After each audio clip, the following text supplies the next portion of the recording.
Jordan was a lot of things to a lot of different people. Jordan was the exemplification of what it meant to be an ideal brother of Delta Tau Delta. We have all kind of fun times, and then just through there, we started that's all of us came together.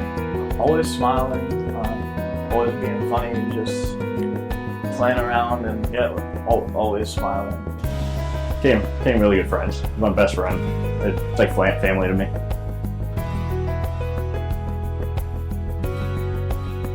Yeah, so actually I met him before the fraternity. So we were both cyber forensic majors, and we were in an HTML class. We sat next to each other. It was actually the semester that we became a colony, or started the whole process to get all the members. We spent endless hours every day, every night, just playing video games, and, every second of the day, just saying stupid stuff and playing video games nonstop. Jordan and I actually lived in the same dorm freshman year. I actually met him through Ian, another one of our fraternity brothers. Just Ian and I started talking through both golf. Then he's like, have you met Jordan? And then our sophomore year, 10 of us on our floor lived together in a suite in Washington, so we kind of kept that going together. Then for the last 2 years, Jordan I've lived in an apartment with Jordan and Ian as well. So we all kind of stayed together for those last few years. I met Jordan through our initial process of colonizing Delta Tau Delta here at Robert Morris University. I was about ready to break up with an ex-girlfriend, and I was at that stage of like, let's do this. And I just happened to have a bottle of Jack Daniel's Tennessee Honey with me. And when I went to leave, I stood up and said, okay guys, I'll see you later. And they're like, okay, I'll see you later. And I literally stood up and then fell backwards back into the chair and said, I'm gonna hang out for a little while. And they all just laughed, Jordan included, and said, sounds good. I actually met Jordan freshman year, in fall of 2012. We went to a few events together and had a blast then. We went, as the weekend went on, we eventually got to Volleymania on Sunday and became really good friends there, hanging out, playing games, wearing like lanyards around the neck like true freshmen would. When I met Jordan, it was the first week I had gotten here as a freshman 1 semester ago. And we had all these like different freshman events that we were supposed to go and do, and one of them was volleyball. And we went, not knowing anybody out there on the field, I went out and I played volleyball. I was in Ross, it was right across the street, super easy for me. And I get out there and I just randomly throw myself in the game, and on the other team is just this random guy who was just jumping around and being like super crazy, like obviously more athletic than everybody else on the team. And I'm like, this guy's really scary. And trying to assert my dominance, I decided to go up and contest him for a ball that was like halfway between the net.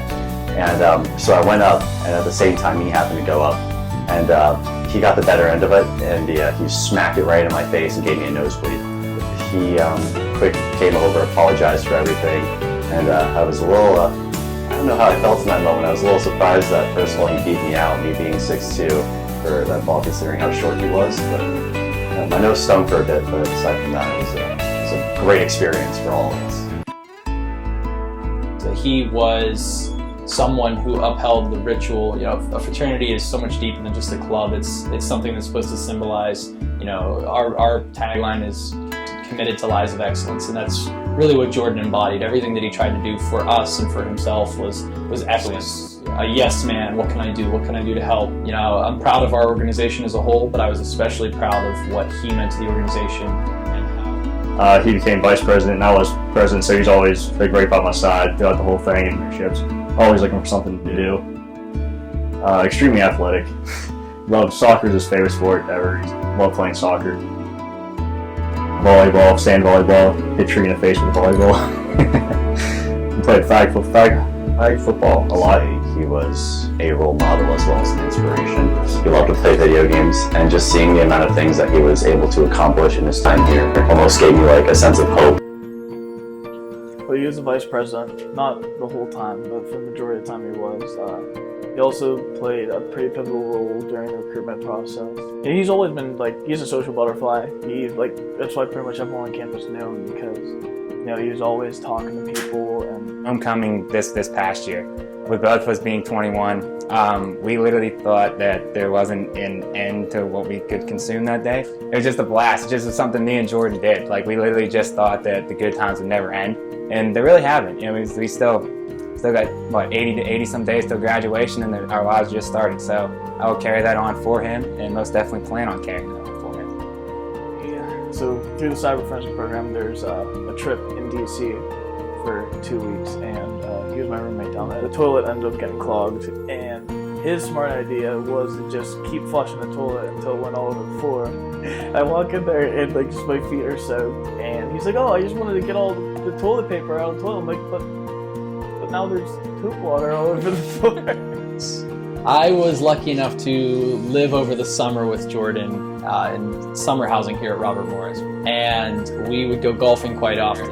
And this one, I used like an 8-iron or a 9-iron, but he really caught hold of it. It was probably his best shot of the day. Unfortunately, he only needed to go like 80 yards to the hole, so he cleared that by a ton and ended up hitting a car. And he was like, "Oh, it's going," and then a couple expletives later, it hits, luckily, just the hubcap.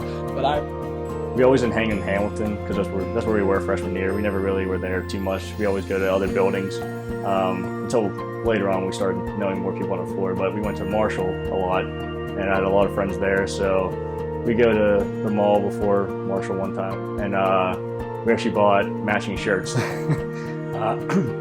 I won't go into detail what was on the shirts, as you can kind of guess. But he was one half of it, I was the other half, and we went and hung around Marshall all the time. We went down to Gallatin with those. And it was basically wore it any time we went out together. Just one of the best things. It was just hilarious. Everybody always laughed, and a lot of great pictures came of that one. When the day I became a brother, when he gave me like my first set of letters and the hat, like he seemed so happy giving it to me, and I wasn't really expecting it, and just like I'm sure like the look on my face shocked him, because like none of the brothers were expecting it either. They're like, "Whoa, who gave you that stuff?" And I was like, "Jordan did," and they all seemed really surprised, and that was one of my happiest moments with him, honestly. Just like that feeling that like I, in that moment after becoming a brother, was like really connected to him at that time. Yeah, I think half the people we have now is because he initiated those conversations and got on kind of like a real personal level with them. I think that helped a lot. I'd say so. We went out and we would always like play games together and just talk about random things. Actually, the day I became a brother, he surprised me by getting these letters and this hat. Like overall, he was extremely nice kid, really helpful. how his behavior was a direct correlation to our culture. It's just fun to be around. Everyone loved being around him. Extremely friendly, really outgoing. Zeta Mu will always, live and breathe, kind of what Jordan was. We're now dedicating this final stretch run to Jordan because he was very academically gifted, and fortunately we are as well. So we're going to finish strong, and he's going to be there right with us when we're taking those photos. Now, he might not be able to see him, but he will be there.